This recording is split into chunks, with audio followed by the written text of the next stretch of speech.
If your Infinix device does not charge to 100%, you may have adjusted some settings unknowingly. So here is how you can fix it.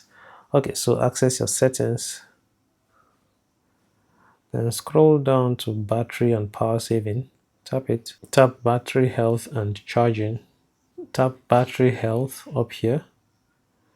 Then down here where it says customize charging protection, yours may be activated, and you can see there's a slider down here. So this slider adjusts how much battery level your phone will charge to. So right now it is set to 80%. So once the phone gets to 80%, it's going to stop charging.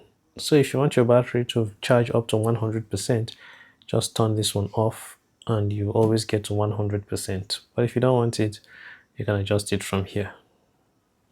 Okay, hopefully you found this video helpful. If you did, please give it a like and subscribe for more videos like this. I'm seeing you in the next one.